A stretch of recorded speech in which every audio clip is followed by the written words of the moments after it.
Oi, gente, tudo bem? Esse vídeo vai ser sobre o meu segundo contrato, que, como muitos sabem, eu fiz no Alasca. Então, eu tava no navio da Infinity, a Celebrity Infinity, que é um navio menor da Celebrity, é o Millennium Class, que eles chamam, que tinham até 2.000, 2.300 passageiros. Então, vamos falar. Como muitos já sabem, o shopping trabalha de acordo com os horários que a gente está no porto. Então, quando você está no porto, você geralmente está fechado para não pagar imposto, e quando estamos em alto mar, ficamos abertos o tempo todo. Então, nesse navio, nós abrimos o shopping às 10 da manhã e geralmente fechávamos às 11 da noite nos dias em alto mar. Então, chega um pouquinho mais cedo, depende do gerente quanto tempo chega antes, 20 minutos, meia hora, depende, e geralmente fica uma meia hora depois. Então, até às 11h30 a gente conseguia sair, o que foi muito melhor do que o meu contrato anterior, que eu nunca conseguia sair terminar meu expediente antes da 1 hora da manhã, praticamente. E começava sempre 8 horas da manhã. Então, depende de cada navio, cada gerente, etc. Bom, nesse meu contrato, eu fiquei praticamente 4 meses no Alasca. No Alasca, nosso cruzeiro era de 7 dias. Então, o nosso porto de embarcação era em Vancouver. Porto de embarcação. Ninguém fica de pernas pro ar.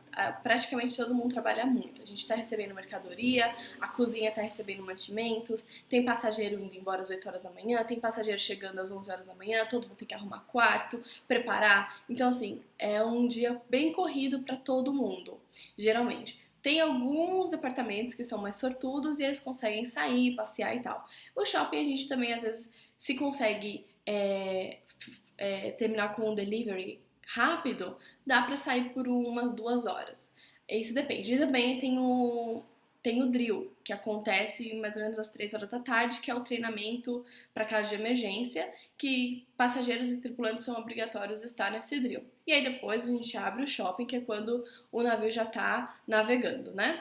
Então, o meu itinerário era Vancouver, no domingo, aí Sea Day, que é dia em alto mar, aí era Ice Strait, que na verdade Ice Strait é tipo um meio período só, a gente chegava em Ice Strait às 3 horas da tarde e saía mais ou menos às 9 horas da noite. Então a gente trabalhava de manhã e à noite, então não era um porto muito longo. Depois disso a gente tinha dia em alto mar novamente e era Hubbard Glacier, que é a maior glacial que tem no Alasca, então o navio fica passando lá pra galera tirar foto e tal.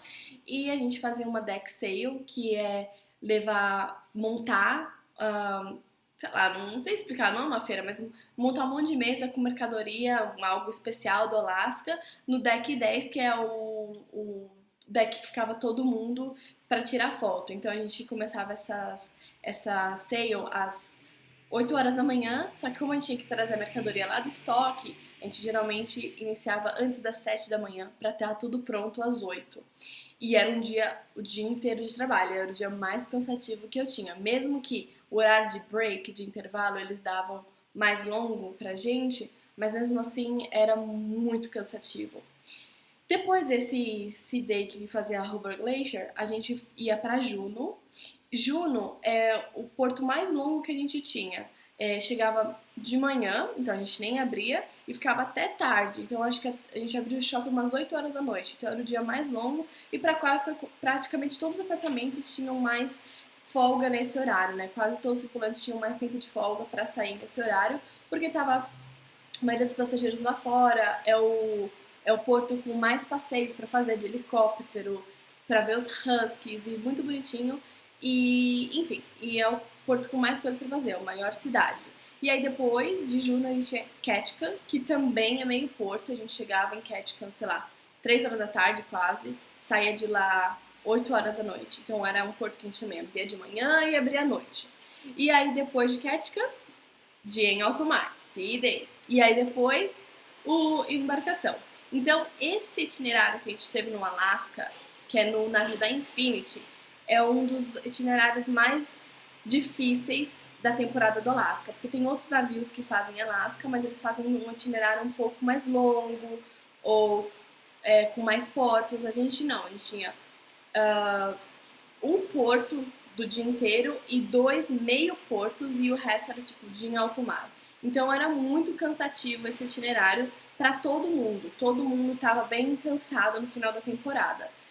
Depois que a gente faz Alasca, o navio, como esse navio ele faz Alasca e depois ele faz a Panama Canal e aí depois ele faz a América do Sul. Então ele não tem que cruzar o mundo, né? Então não tem esse crossing que a gente ficaria, sei lá, 7 dias em alto mar.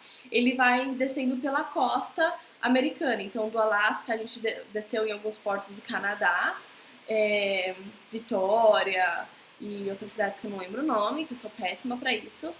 Depois desceu pra Oregon, nos Estados Unidos. A gente foi pra Califórnia, a gente fez overnight em São Francisco, uma vez para ir pro Canadá, ou desculpa, pro Alasca, e outra vez quando a gente voltou, passou em San Diego e tal. Aí, México, bom. Aí ele faz o Panama Canal, que é outro itinerário nada legal. São 17 dias de cruzeiro. Eles saem de San Diego, aí tem muitos dias em alto mar, tem Guatemala, Costa Rica, México, Colômbia, que mais? Tô esquecendo algum país, com certeza. Não são todos os portos que dá pra gente sair à vontade. Cartagena era um dos melhores portos, que é na Colômbia, e o tempo era muito curto. Então, era um navio de itinerário não muito legal para os tripulantes, porque um cruzeiro de 17 dias é longo. Aí a gente fez um pouquinho também de Caribe. Então, quase terminando meu contrato, eu fiz 3 cruzeiros no Caribe, um cruzeiro super curto e um cruzeiro que teve uma overnight em Aruba. E, cara, Aruba é demais. Aruba é o melhor lugar do Caribe que eu já conheci. É uma ilha holandesa, então a gente fez esse cruzeiro das ilhas holandesas no Caribe, que é Caribe, Curaçao e mais uma. Mas, assim, a Curaçao e Caribe e Curaçao, gente, Aruba e Curaçao, desculpa. E a Aruba, ela é top. A areia, assim, é inacreditável. É muito linda. E é uma ilha grande, é uma ilha segura. Eu andei pra um lado e pro outro, conversei com as galera que mora lá. E, assim, não é como as outras ilhas do Caribe, que são extremamente turísticas ali na fachada, mas se você vai para trás é uma pobreza muito grande. Por exemplo, Bahamas. Bahamas é uou, Bahamas, mas, cara, Bahamas sofre muito, cara. O país é bem complicado. Enfim, falando agora, mudando de assunto, a galera também perguntou muito sobre os especialistas, né? Então você pode ser especialista em watch specialist, jewelry specialist e beauty specialist. Esses são os que você faz treino e tem que passar pelo treino, é um processo que leva um tempo, e aí são as vagas concorridas também. E, lógico, você tem uma comissão diferenciada e o seu trabalho é diferenciado, você é responsável por aquilo, você tem meta. Então, assim, não é fácil ser Watch or Jewelry Specialist, porque eles são responsáveis por fazer o maior... Como que eu vou falar? 60% da meta é praticamente vinda dos relógios e das joias, porque são valores altos. E a galera que trabalha em promo já é diferente, eles não têm tanta pressão com os números, ainda assim tem, claro, todo mundo tem pressão em bater meta, todo mundo, mas é um trabalho mais pesado, que tem que carregar muita mesa, tem que fazer setup, breaking down, é isso, e que mais? Então eles são mais responsáveis pela parte de fazer tudo, eles fazem tudo, trabalha pra caramba, só que não tem tanta pressão em relação à meta. A galera que trabalha na joalheria e nos relógios tem muita pressão, porque a gente vende coisas caras. Então, logo no meu primeiro contrato, eu já fui e fiz o treino de Jewelry Specialist. Não é todo mundo que faz e não é fácil. Primeiro que o seu gerente tem que te disponibilizar o treino. E aí você tem que ter um suporte. Às vezes você não tem esse suporte para fazer as vendas e etc, porque há muita competição nas lojas. Os vendedores, eles querem mostrar trabalho. Por mais que a nossa comissão é dividida, tipo, se você tem 5 watch specialists na loja, os 5 vão ganhar a mesma comissão. Não importa se um fez 10, o outro fez 20 mil, e o outro fez $100. Tipo, todo mundo vai ganhar a mesma comissão. Só que existe o ego. Então as pessoas gostam de mostrar números, mesmo que não faça diferença no paycheck, entendeu? Então existe essa competição da galera não se incomodar com os novatos na joalheria ou na rua de joalheria. Eles não querem que você faça mais do que os que estão ali antes, entendeu? Enfim, mas ganha uma comissão maior do que quem está em promo. Isso vai variar de cada cruzeiro, itinerário, o público que está ali, se é um público que tem dinheiro, eles vão comprar as coisas mais caras. Se é um público mais popular, eles vão comprar mais as coisas de promo. E aí a galera de promo tem a comissão deles também. Então vai variar. Beauty é a vaga mais competitiva, não, é a vaga com mais competição para entrar. Por quê? Geralmente você só tem um especialista de beauty ou no máximo 2 nos navios grandes. Nesse navio que eu tava só tinha uma, era uma loja que tem perfume, cosméticos, cremes, etc. E só tem uma. A comissão dela é gorda, é a maior comissão, porque ela não divide com ninguém. E então é uma comissão legal. Só que assim, é muito difícil alguém conseguir essa vaga, ou se você conseguiu finalmente o Beauty Specialist, às vezes se você quer, você terminou seu contrato e aí você quer no próximo contrato, você quer essa vaga, às vezes você vai esperar. Então é meio competitivo porque muita gente gosta dessa área, porque não tem tanta pressão e é uma coisa que a galera gosta de fazer, maquiagem, perfume. Eu já não sou muito dessa área não entendo nada disso. Bom, eu terminei meu segundo contrato em joalheria. Eu gostei da experiência, mas eu não sei pro meu próximo contrato se eu gostaria de ficar em joalheria ou não. Porque por causa dessa pressão de vender, de lidar com a galera que tem dinheiro e tal, eu não sei se eu sou boa nisso, sinceramente. Mas vamos ver. Bom, agora, eu falo pra caramba, mas eu espero que esteja ajudando, que muita gente me pediu sobre esse negócio. Então, pra finalizar um pouco sobre o treinamento de especialistas. O primeiro treinamento é no computador. Então eles vão te dar um arquivo que você vai ter que ler e responder questões. Passando por esse processo, aí tem o segundo treinamento no computador. Aí, depois disso, que aí você vai fazer o treinamento de ação, vamos dizer. Você tem que fazer um track, então às vezes vão te dar uma lista que você vai ter que fazer umas vendas, entendeu? Isso vai de acordo com o gerente, se eles vão te pôr meta ou não, né? Então, eu passei no meu mas assim, por exemplo, eu peguei o meu certificado de Junior Specialist no final do meu primeiro contrato. Eu acho que eu fui uma das únicas. Ou teve mais uma menina, eu não sei. Não, eu fui a única que terminei o meu certificado de Junior Specialist primeiro contrato. Mas é porque eu fiquei, eu quero fazer meu treino, eu quero fazer meu treino. Você tem que correr atrás. Ninguém vai te dar nada de mão beijada. Esquece, entendeu? Você tem que ficar batendo. Cadê meu treino? Cadê isso? Cadê aquilo? Eu quero o arquivo, blá blá blá. Enfim, e você tem que mostrar também que você tem capacidade para isso, que você sabe falar com clientes, você sabe vender e tal, que você tem proatividade. Enfim, aí depois disso você tem um track que você tem que fazer vendas. E aí você consegue certificado. Só que certificado não é garantia de vaga. Então eu tinha o meu certificado quando eu concluí meu primeiro contrato, mas quando eu fui pro meu segundo agora, eles não me colocaram como na joalheria. Eles me colocaram como promo normal. Eu fiquei 4 meses como promo, e aí que quando foi alguém terminou o contrato, né? Aí eu replace her, eu entrei na vaga dela, vamos dizer. E aí eu fiquei quase 2 meses lá pra terminar. Enfim, espero que isso tenha sido um pouco claro. Qualquer coisa, gente, pode deixar perguntas que eu vou responder. Em um mês, em uma semana, em um ano, mas eu respondo, tá? Bom, aí o Vitor, ele me deixou algumas perguntas para responder. Então, por exemplo, ele me perguntou sobre o tempo de contrato. O tempo de contrato vai depender do departamento. A Starboard, para quem trabalha no shopping, o contrato é de 6 meses. Pode ser estendido. Conheço gente que já fez quase 10 meses de contrato. Eu sempre faço 6. Porque, olha, te falar a verdade, já chega na metade do contrato, você não vê a hora de ir para casa. Aí, geralmente você fica em um navio. Então, assim, você faz 6 meses no mesmo navio. Existe as transferências, que é quando a empresa precisa de alguém em outro navio, não tem ninguém para ir, e eles fazem a transferência. Então, nesse contrato, aconteceu algumas pessoas que foram transferidas para outro navio, pessoas que vieram transferidas para o nosso. É assim, não é a maioria dos casos, vamos dizer que uns 20% acontece de transferências.